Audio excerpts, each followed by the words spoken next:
Bonjour et bienvenue à chacune et à chacun d'entre vous. Nous arrivons à la conclusion de ces quelques réflexions autour de la grâce de Dieu. Et il est normal maintenant d'arriver à cette pensée. Nous la trouvons dans Romains 5, les versets 1 et 2.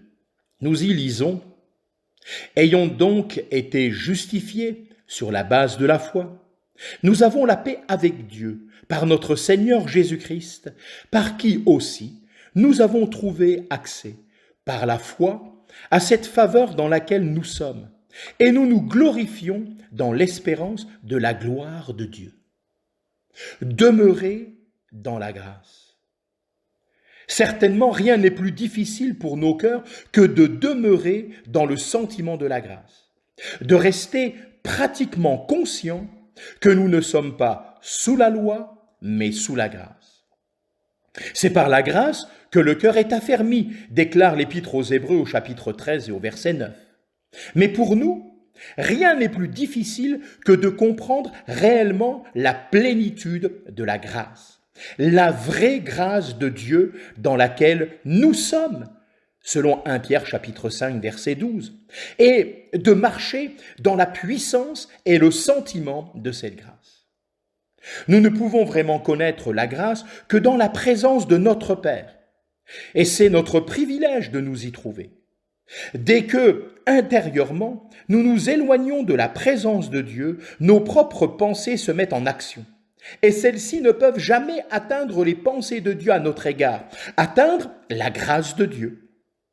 Dès que nous quittons la présence du Père, nous perdons le sentiment de la grâce et nous ne comptons plus sur elle.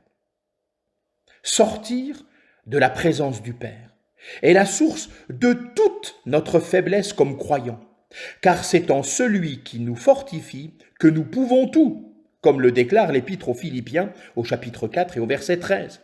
Si Dieu est pour nous, qui sera contre nous? Romains 8, 31.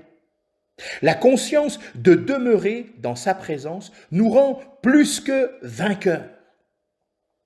Tout devient alors facile en nous, au sujet de ce que nous pensons sur nous-mêmes, autour de nous, dans nos diverses circonstances. Mais ce n'est que lorsque nous goûtons la communion avec le Père et avec le Fils que nous sommes capables de tout mesurer selon la grâce. Nos pensées se rapportent-elles à nous-mêmes?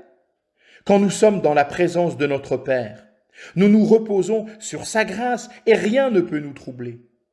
Qui intentera une accusation contre les élus de Dieu? C'est Dieu qui justifie. Qui est celui qui condamne? Qui est celui ou qu'est-ce qui pourrait nous séparer de l'amour de Christ? Romains 8, versets 33 à 35. Mais lorsque nous sortons de la présence du Père, nous ne pouvons plus nous reposer sur sa grâce de la même manière que lorsque nous sommes en communion avec lui. Oh, que le Seigneur nous accorde de rester, de demeurer, de loger, d'habiter dans sa grâce. Qu'il vous bénisse richement.